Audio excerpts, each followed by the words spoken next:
ವಿಜಯನಗರದ ಲಾಡ್ಜ್ ಒಂದರಲ್ಲಿ ರಾಶಿ ಸೀರೆಗಳು ಪತ್ತೆ. ಲೋಕಸಭಾ ಚುನಾವಣೆ ಸಮಯದಲ್ಲಿ ಹೊಸಪೇಟೆಯ ಲಾಡ್ಜ್ ಒಂದರಲ್ಲಿ ಸಾವಿರಾರು ಸೀರೆಗಳು ಪತ್ತೆ. ಯಾವುದೇ ಬಿಲ್ ಇಲ್ಲದ ಅನಧಿಕೃತ ಸೀರೆಗಳು ಪತ್ತೆಯಾಗಿರುವುದು ಹಲವು ಅನುಮಾನಗಳಿಗೆ ಕಾರಣವಾಗಿದೆ. ಮತದಾರರಿಗೆ ಆಮಿಷದ ರೂಪದಲ್ಲಿ ಸೀರೆಗಳನ್ನು ಹಂಚಲು ತಂದಿರಬಹುದೆಂಬ ಅನುಮಾನ. ಸ್ಥಳಕ್ಕೆ ಹೊಸಪೇಟೆಯ ಡಿವೈಎಸ್ಪಿ ಸ್ಥಳಕ್ಕೆ ಭೇಟಿ ನೀಡಿ ಪರಿಶೀಲನೆ ಮಾಡಿದ್ದಾರೆ. ಇನ್ನು ಈ ಸೀರೆಗಳು ಯಾವ ಪಕ್ಷಕ್ಕೆ ಸೇರಿವೆ ಎಂಬುದು ಸದ್ಯಕ್ಕೆ ತಿಳಿದು ಬಂದಿಲ್ಲ. ಹೊಸಪೇಟೆಯ ಖಾಸಗಿ ಲಾಡ್ಜ್ ಒಂದರ 2 ಕೊಠಡಿಯಲ್ಲಿ ಸೀರೆಗಳು ಪತ್ತೆಯಾಗಿದೆ. ಹೊಸಪೇಟೆ ಠಾಣಾ ಸಿಬ್ಬಂದಿಯು ಆ 2 ಕೊಠಡಿಯನ್ನ ಲಾಕ್ ಮಾಡಿ ತಮ್ಮ ವಶಕ್ಕೆ ತೆಗೆದುಕೊಂಡಿದ್ದಾರೆ.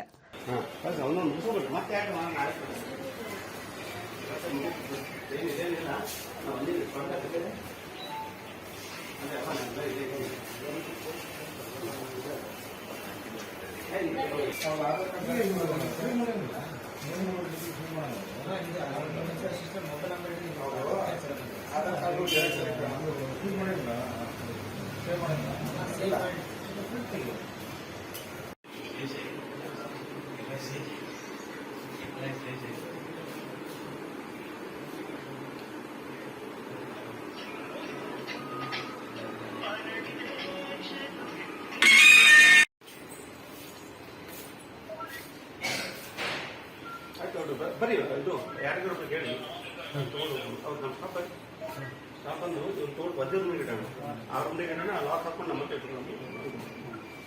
ಇದೆ ಸರ್.